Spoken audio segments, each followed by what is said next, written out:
Hello everyone, I've got a good one for you today, a very good one. This has been a video idea that has been simmering with me for weeks now, probably since about the start of the year. I had this idea where I was thinking, what brand does it best? Like more than just a one-hit wonder, you know, like a brand that randomly put out an amazing foundation and then nothing else from the brand really stood out. But what brand is consistently making a certain kind of product and doing it so well every time? And the very first thing I thought about was foundation, and a certain brand came into mind and I thought, oh yeah, like there's something to this. This particular brand makes foundations so well, I like almost every one of them that comes out. And then I started thinking about other product categories this way, and I thought this would be a really interesting way to talk about great makeup. And that's what I'm going to do today. My makeup's already done. This is not going to be an application video, but hopefully it's going to turn out to be a really informative video. And one thing I want to say up front, it's not like the brand I mention is the only good brand at said product. There are still lots of things I love out there. There are lots of random things. There are one-hit wonder type brands where they're making a product I still really love, but I'm trying to truly narrow this down and not have ties, except maybe in one category I do, but really not have ties and come up with like one brand that really does it best. So the first it is foundation. What brand is the best at foundation? This is going to be in my opinion, obviously. I'm talking from my experiences, but I would have to say NARS. Now they've made this new foundation. This is the light reflecting, and I used it, and I've got it on today. I've used it, I don't know, probably a dozen times now since I got it. And every time I use it, I think, wow, you know, it's a good foundation. I really like it. It's pretty, it's thin, it's kind of glowy. The shade is perfectly on point. Like it's pretty much checking every box for a good foundation in my book, but it didn't like surprise me or shock me in any way. I was even wondering, like, should I do a video? This is just yet another NARS foundation that I love, because let's list off the other ones. Natural Radiant Longwear. Okay, there's really good coverage, yet it looks natural on the skin. There's Sheer Glow that's kind of soft and light, but still really, really beautiful on the surface of the skin. There's the Soft Matte Foundation, which wears like absolute iron and looks like that just beautiful, perfected matte finish. Now we have this. I mean, they do foundations really well. They've mastered multiple different formulas, and I just thought, yeah, that's clearly, to me, the brand that's doing foundation best. Now, naturally, what do we move to? Concealer. And I thought about all the brands, all the different concealers that I use, and I feel like e.l.f. really is it, because for $6 you're gonna get a concealer that is just as good, if not better, than different high-end things that are being put out there. And guys, they've got two great formulas. You know, you've got your classic full coverage matte, but then, I mean, it wasn't just a gimme that the hydrating was gonna be awesome too, but it is, you know, it's absolutely outstanding. You know, if there's one thing you could pick at with these lines, you might wish that you could just buy one and be the exact same shade in the other line up, but they're kind of different. You have to like sort it out all over again for yourself. But I love these concealers. I think they're amazing. And maybe you might say, well, I think for e.l.f. to be mentioned here, they should be having like 5 or 6 great concealers. Well, you know, maybe, but I just feel like given the greatness of the quality, the incredible value, they also have a vast shade range in these products. Like, they are doing concealer right. They put out an impeccable one. They were pretty much the first drugstore brand to say, hey, Shape Tape, we got this. And then on top of that, they put out a whole other version that could cater to people with drier skin, and one's just as fantastic as the other. So I think that's an accomplishment, and I think they're doing concealer best. Talking about powder, I've looked in my powder drawer and I bounce around so much with the powders I use, and I see all these random brands like, oh, that's a good loose powder, that's a good pressed powder, blah blah blah, and there's only one brand that really stands out to me as really having a good powder track record, and to me it's the classic Laura Mercier. Like, this is an outstanding powder. This is kind of a standard that I hold various loose powders to. You know, I want them to be like this because this is a really good translucent powder that mattifies, evens out the skin, but doesn't look too dry. And then they put out like a glowy version that's actually really beautiful of the translucent powder. And then I start thinking about their beautiful pressed version of the translucent powder that might even wow me more than the loose, you know? And then if we want to just talk powder textures in general, they do some really beautiful, like that soft matte radiance powder and stuff, they consistently do well with powder, whether it's pressed or it's loose. So I think Laura Mercier is definitely worthy of being the best in powder. Now, what brand is consistently doing bronzer best?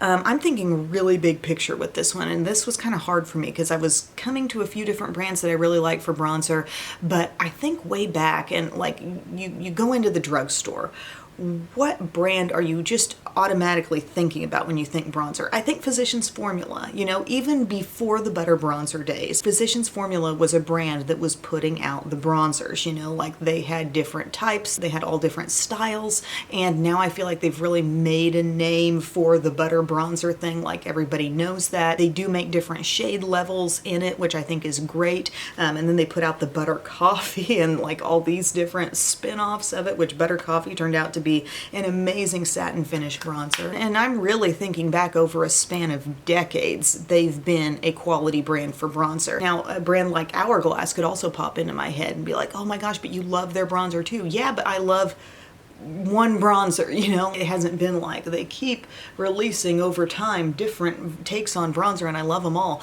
Not necessarily, you know, I know they do bronzer well, but this is a brand that has put out various kinds and they've all been pretty consistently good. When we're talking blush, and this brand, this is really impressive because this brand hasn't really been around that long, but every time they try making a blush, it's a hit. It's an absolute hit. I'm talking about M Cosmetics. They got their serum blushes. I'm wearing a little Venetian rose today on my cheeks. These are incredible, okay? And then they do their So Soft blush sticks. And it's like another complete and total hit in terms of texture. If I made a contour category here, their contour sticks are just as amazing. But like, you know, they nailed blush sticks. Completely different ball game in terms of texture. And then they've got their Heaven's Glow blushes, which are kind of like a baked, glowy shimmer blush. And those are gorgeous too. So it's like boom, boom, boom. We've made every texture of blush and we've done them all in an immaculate, perfect way. So M Cosmetics must be mentioned there for blush,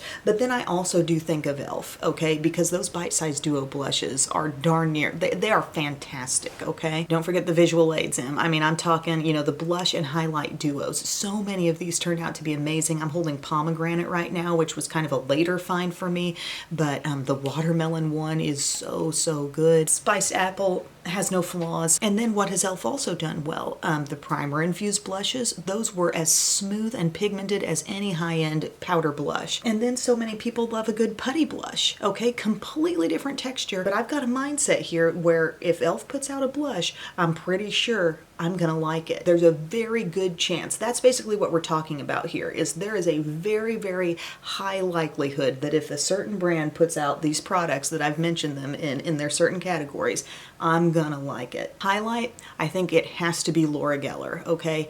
They can do highlight for the entire spectrum. If you really like glowy stuff, remember the Gilded Honey that really kind of put Laura Geller on the influencer map? This Gilded Honey is just as loud as you please. You know, it is really dynamite and glowing and people love it. But what might be even the more difficult highlight to execute, I think, is the soft, subtle highlight. And there we're talking about French Vanilla, French Poodle. I've been lucky enough to come into these split pans where this has the French Vanilla and the French Kiss, two kind of different tones and a similar texture.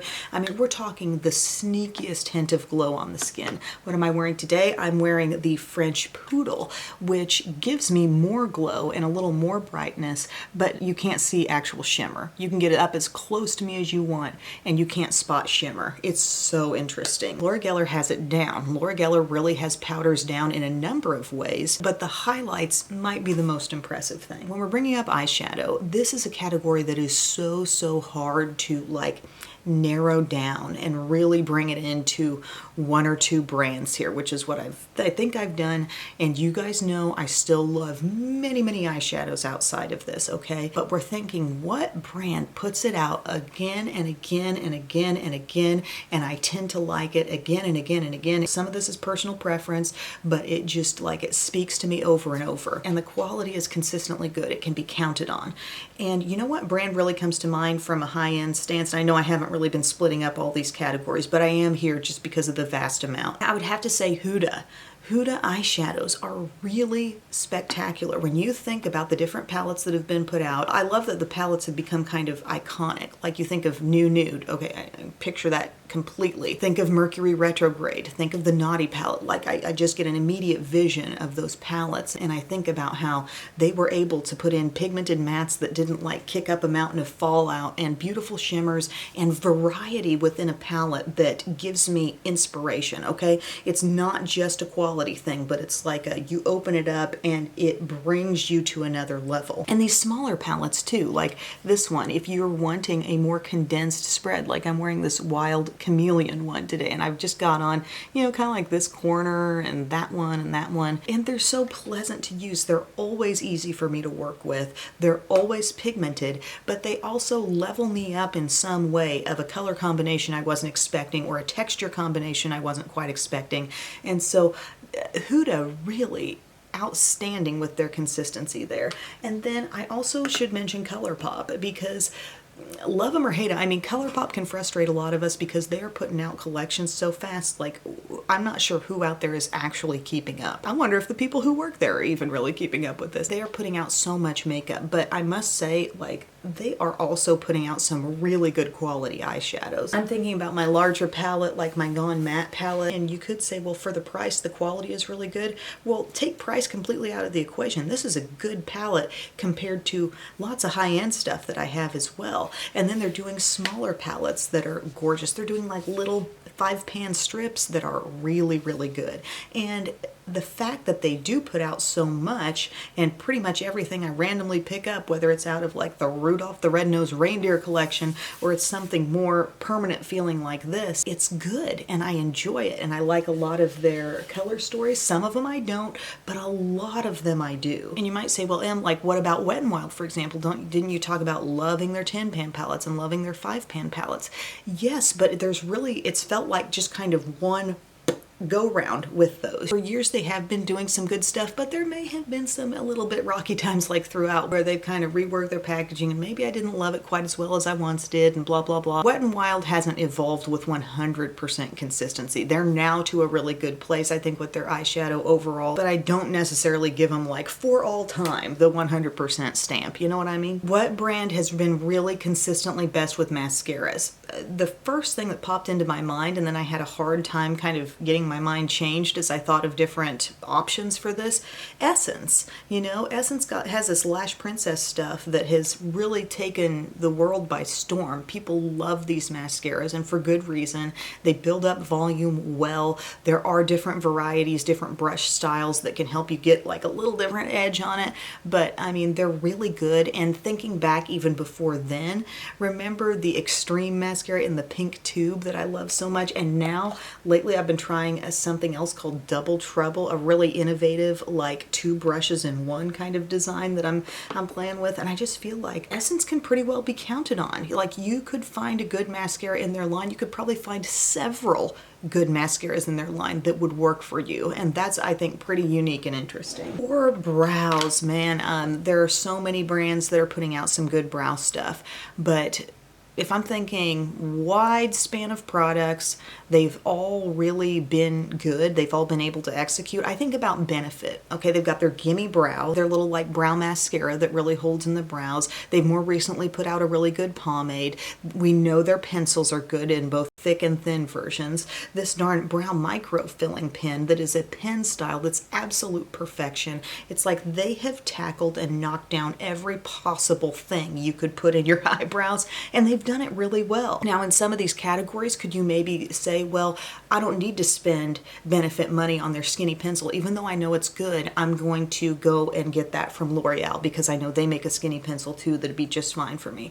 Okay, fine. You're going to be able to pluck some dupes from different brands, but Benefit, we should give credit where credit is due. They were the pioneer with their product like Gimme Brow, you know, the tinted brow mascara, and then how many people have duped that? But they were #1, and that product goes back a long time. And then they've really gotten into the pencils, now pomades, pens, you name it, they've got it for eyebrows, and it's good. I mentioned eyeliner. I'm gonna give this one to Milani, okay? Milani has done good eyeliner for a long time. Going back to, you know, the Stay Put matte, this is not like a new format, new formula, but this is so freaking good. This outlasts everything, lasts through childbirth, lasts through tears. Stay Put Matte Eyeliner, get yourself the black. You can 100% trust this stuff. But then I also like these, and these are the Stay Put pencils, and you've heard me talk about this one called Semi-Sweet, and it's got a little smudger tip at the end, and this stuff goes on beautifully well. It really, really lasts too. Like, I'm wearing actually the black across my upper lash line, and then I smudge this super dark brown on the lower lash line, and it's like they took two formats and they said, you can trust us both. We will not go anywhere. You can count on us. These are reliable, really good products. I'm proud of Milani for still making this stuff because it has been around a long time, but it is so, so worthy of it and so good. Now lips. I'm just taking the whole lip category. I'm just calling it lips, okay? Because I know there are balms and glosses and liners and all that stuff, but I'm looking at the way brands do lips as a whole and putting that like all onto their resume. And guys, let's be honest, I haven't met a Superstay matte ink crayon that I didn't love. Okay, so Maybelline matte ink crayons, matte ink liquid lipsticks. Okay, there's another win for them. The whole like Color Sensational lipstick line, just for classic lipsticks, they're doing those really well. They also have some amazing lip liners, which we don't always talk about, but I have a nude Color Sensational lip liner that's perfection. Many people love these lifter glosses even more than I do, but I mean, they're good, I gotta admit, especially the newer like version that came out that's a little more pigmented. This one in Rust is really pretty. But you would have to say Maybelline is really slaying it with every category of lip colors right now. But we should also mention Milani, because they put out that range of lipsticks that I remember being in the old house when I unboxed them, and it was when Teddy Bear first came out. So how many years ago is that? Over 10 years ago? Okay, great cream lipstick formula. Drugstore, high-end, I don't care. It's just a great cream lipstick formula. And then they put out a really good, that everyone seems to love, matte lipstick formula. And if we want to talk about glosses, the Keep It Full lip glosses are absolutely where it's at. That'd probably be my favorite drugstore lip gloss. But if you want a nude lip liner, I mean, most people who know drugstore makeup would raise their hands and say, Milani makes really good lip liners and really good nudes. Their whole understatement line, and then just the classic pencils that they had out kind of before that. I mean, they're doing it all really, really well. So guys, this was really fun to do. It was fun to line up all these categories, and I found that for a lot of these, I didn't have to think all that long. Like, I've been mulling these over for weeks now, what I would say and what I would talk about, and some were trickier than others, you know, some where your experience with product in a certain category is super duper varied and like just really spotty all over the place. It can be harder to hone in on one brand that has been repeatedly over the span of time been doing it well, but I feel really confident and really happy in my choices, and that's not to say there aren't still some other brands that are way, way up there too and could also be mentioned, but this is just where it stands for me, and this was fun to think about and talk about. So thank you guys for your time today. Maybe challenge some other YouTubers out there to do this video as well. And yeah, thank you so much for watching, my friends. I love you. I'll see you soon. Bye.